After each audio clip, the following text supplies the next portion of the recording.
अस्सलाम वालेकुम स्टूडेंट्स। हमने यहाँ छोड़ा था परसों, जहाँ हमने रिफ्लेक्स एंगल पढ़ा था। तो रिफ्लेक्स एंगल से अब हम आगे बढ़ेंगे और इसके आगे जो इम्पोर्टेंट टर्म्स हैं इसमें वो कोशिश करेंगे पढ़ने की। रिफ्लेक्स एंगल से आगे बढ़ते हुए हम आज पढ़ेंगे एडजेसेंट एंगल्स क्या होते हैं, एडजेसेंट एंगल्स, और उसके बाद कम्प्लीमेंट्री एंगल्स, सप्लीमेंट्री एंगल्स, ये सारे आज हम इंशाल्लाह लर्न करने की कोशिश करेंगे। तो हम यहाँ लिख भी सकते हैं to angles in a plane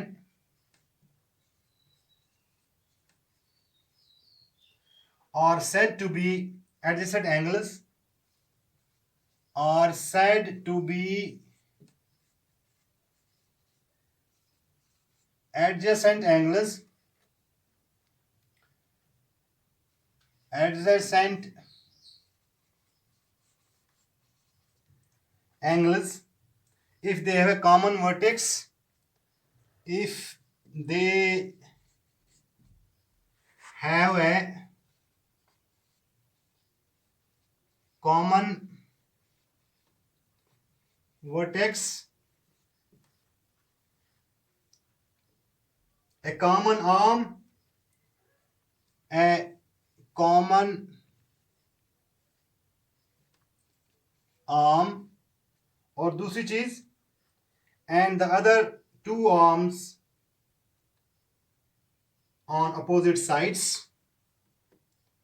and other two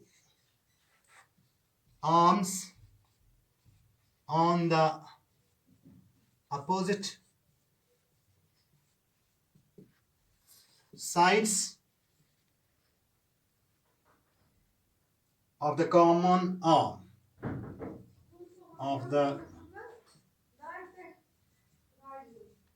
common arm. For example, हमारे पास ये फिगर एक है,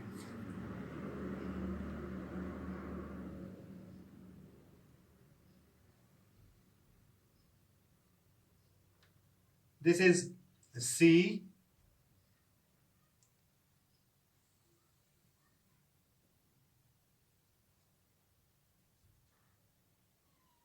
इसको हम डिनोट करेंगे B से, इसको डिनोट करेंगे A से।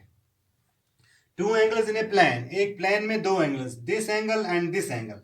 अगर हम इसको एंगल 1 रखेंगे नाम, इसका नाम रखेंगे एंगल 2, जैसे एक लाइन तो एंगल 1, या this angle and this angle are said to be adjacent angles, इनको हम कहते हैं adjacent angles if they have a common vertex, ये वर्टेक्स इनकी ये है, if they have a common vertex, अगर उनकी एक कॉमन वर्टेक्स है, एक ही स्टार्टिंग पॉइंट है, एक ही इनिशियल पॉइंट है जहां से ऑरिजिनेट होते हैं। तो this is the originating point, इसको कहा जाता है वर्टेक्स।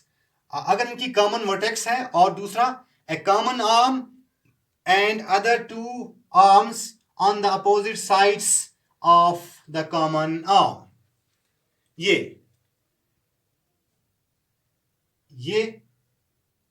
एक कॉमन आर्म।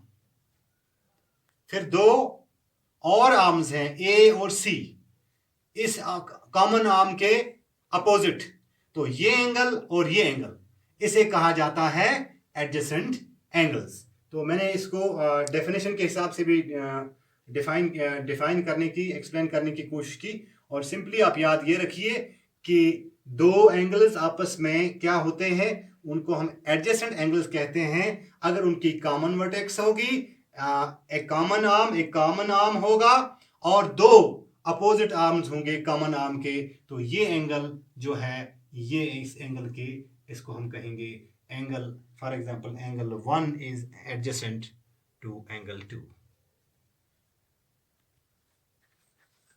अब जब हमने ये कहा कि these two angles are adjacent angles, अब अगर यही दो एंगल्स एक स्ट्रेट लाइन पे होंगे, एक स्ट्रेट लाइन पे these two angles are adjacent angles, this is a straight line that is 180 degree, ये बना रहे हैं दोनों।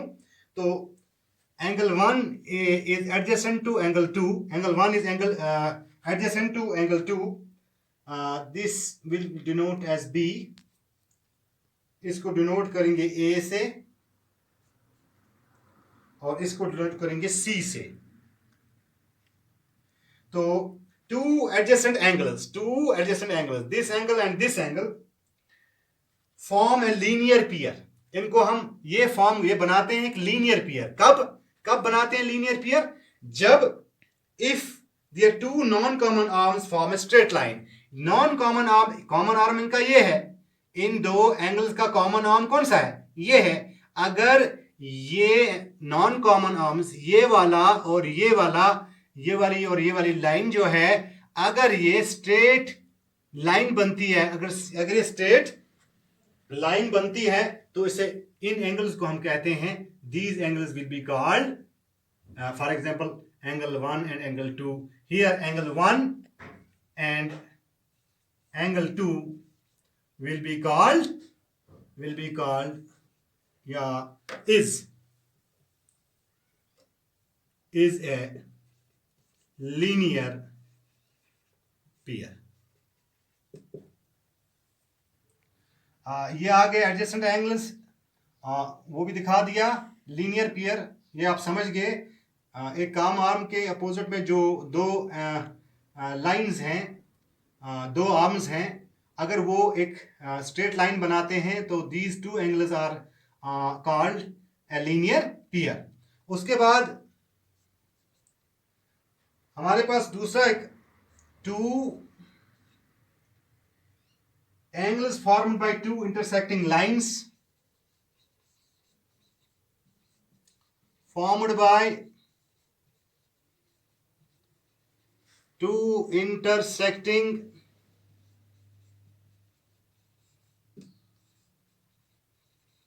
lines having no common arm, having no common arm are said to be vertically opposite angles, are said to be vertically opposite angles.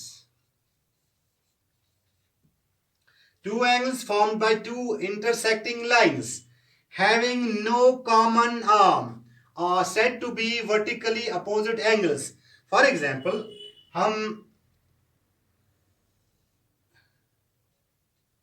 ये एक यहां पे इन्होंने किया, इसने कहा भी है, इसमें कहा भी गया है डेफिनेशन में, by two intersecting lines, if this line and this line,